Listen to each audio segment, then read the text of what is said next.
Well, hello from yet another far and distant land. Whenever we find ourselves with Jaguar or Land Rover, we always come someplace interesting, and today is certainly no different. That is for sure. This is a place that may not even be on your bucket list, may not even be on your radar, but maybe not. But it's really interesting. Smack butt right. We've got Sardinia up here. We've got Italy over here. We've got the Iberian Peninsula on the other side. Right. We're in Corsica. And the beautiful island of Corsica. It really is. This is my first time here. I've been to Sardinia a number of times. I have not been there. But Sardinia is pretty cool. And this is like Sardinia light. Okay. It's not quite the dramatic topography that they have, but it certainly matches up well to what we're testing today. Could it be the 2018 Jaguar E Pace, the one we've been waiting to drive? Well, it better be. Yeah, because that's what it is. Because that's what it is. You know, and it looks very similar to an F-Pace. So we were both huge fans of the bell-ringing F-Pace. I was huge fan, won a ton of awards. Yeah. But Probably the E-Pace, so. oh, absolutely. But the E-Pace is slightly smaller. It has a few variants. Well, it operates in a different category. Yes. This would be a compact luxury SUV. Absolutely. And about the size of a Discovery Sport. Right, and then the F-Pace is just a little larger. Yeah. It also has the same engine, which is interesting. Correct. Same 2-liter turbo. Yeah. There are 6 variants when it comes to the F-Pace, but there are 4 different trim levels here on the E-Pace. And what's neat is it also comes in the R design, which I'm really a fan of this color, this military-looking gray with the carbon. And I like the black wheels. I know we've talked a lot about wheel colors, but this looks good. With a red interior. Oh, yeah. I have been on record on many of these videos where I've said I can't deal with the black wheels. However, I got to say, with this color, with the battleship gray and the lipstick red interior, the black wheel is pretty appealing looking. So anyway, let's get behind the wheel. Let's drive it a bit. Let's show people what we experienced in the car, and then we'll come back here to the Plage Tonaro. Yes, which means? The Tonaro Beach. Ah, to the beach. It is beautiful. This is the Mediterranean. It's pretty cool. It's a little chilly here today. Let's drive this car. All right, you go first. Okay.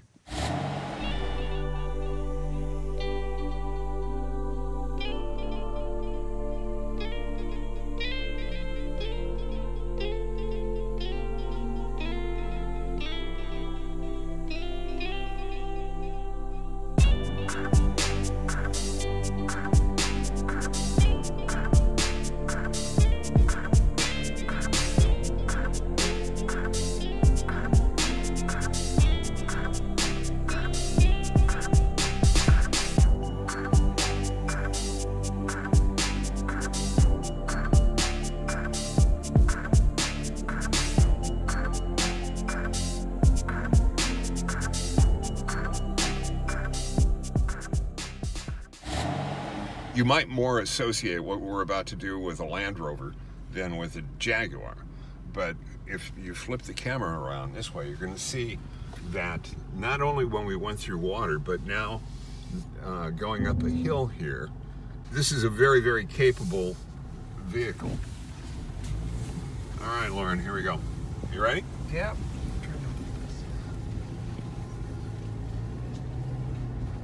So the all-wheel drive capability of the vehicle is not just for rain and snow.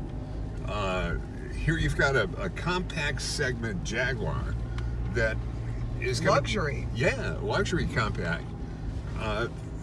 That's going to give you capabilities that are far beyond other vehicles in this segment. This is very Land Rover type landscape, very difficult potholes, typically not anything you'd put your Jaguar or Land Rover on, but if you found yourself in trouble, this is extremely capable. This is a new all-wheel drive system, it's completely different than the F-Pace, and I think Paul and I have agreed this is pretty much the same underpinnings as a Land Rover Discovery Sport. We will find that out for sure and let you know at the end. I know we're always saying, what the heck is Paul eating now? And the answer is, we're in the right place. Take a look at this. These are fabulous dried sausages from the area. all kinds of charcuterie, different kinds of sausages here, dried copa. Can you translate all this for us? Yeah, we've only got an hour. but great stuff here. I'm going to get this to nibble on in the car. Now Lauren would come over here, and she would be all over octopus. Yeah. Oh yeah. Sardines.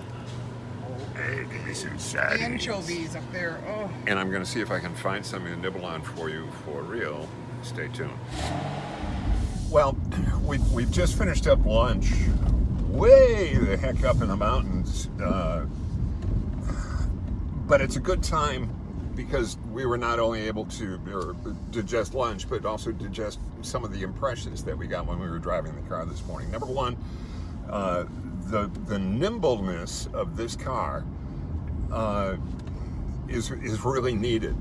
What we've been doing on these roads are tight. I'm talking about tight, and it's really been good. Now Lauren, for instance, said, why would you want paddle shifters on this? And the section that I was driving, and you're going to find it that way too, Lauren, when you drive these more twisty sections, is that I'm finding I really like the paddle shifter an awful lot because I'm trying to get the engine into the range where it really does perform best and able to get the proper torque on things. Everything is laid out. The driving position is great.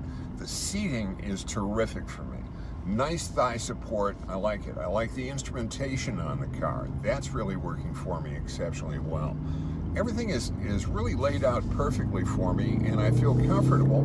And I do like having the paddle shift a lot. Brakes have been good.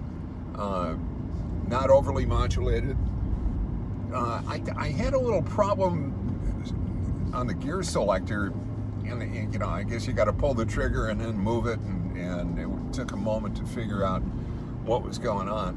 But overall, once you get the hang of it, and once you own the car and drive it for 2 days by yourself, you're going to get the same thing, and you're going to go, okay, it's fine. This is a lot of fun. This is a fun car to drive. I like it. I like where it's making the power. I like driving it. I'll tell you some of the other stuff when we do our wrap-up on it. Ms. Fix, would you please take over for me? Well, I took Paul's advice. You know, initially we've been driving for at least a day now in the new E Pace, and my first impression was, why bother using the paddle shift, because the automatic shifts so much faster. Well, I have to say, when you're going through some of these corners, it's really nice to have the paddle shift. Would you use it on an everyday drive? Probably not. Will most people use them? Probably not. Well, we're using them here, baby. We're using them here. Wow. And these roads are crazy curvy. I mean, this is not anything, it's like Tail of the Dragon for those of you that live down in that Tennessee area. It's just curvy, and there's supposedly not supposed to be anybody out. So far, we've only seen a few people coming the other way, taking up the whole road. That makes life very exciting. So besides the heated and cooled seats, which I'm totally a fan of, we have thigh support, which is adjustable, really nicely done. A four-way lumbar, yes. So Jaguar really thought about a vehicle in the $38,000 range to make it comfortable, because seating comfort is priority. And I wish other manufacturers would actually listen to us, because it makes people buy a car when they know it's going to be a comfortable ride. As far as visibility, I think there's great visibility, especially out the front. The mirrors dip down when you go in reverse, which I think is very nice. I love the gigantic glass roof. There is not Alaska-sized blind spots. Of course, you got all the safety features, blind spot detection and such, that you would expect in a Jaguar.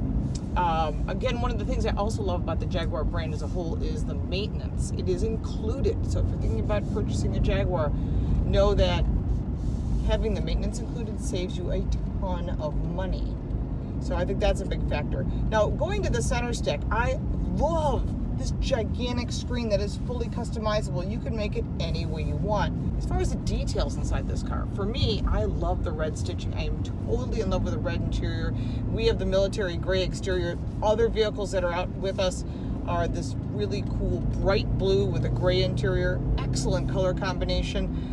This one has black wheels. I think makes sense with the battleship gray or military gray. And then the aluminum wheels are with the blue. So I guess you can make it any way you want. That's what's so nice about Jaguar. You just kind of build whatever you want and they'll order it for you. As far as the vehicle itself and storage-wise, it's got a nice sized trunk, it's got good sized leg room. It's a little less than that of the F Pace, but I think overall, if you're looking at performance, handling, braking, you're not leaving anything behind. We'll get the weight of this vehicle and some details between the E Pace and the F Pace for you before you make a decision.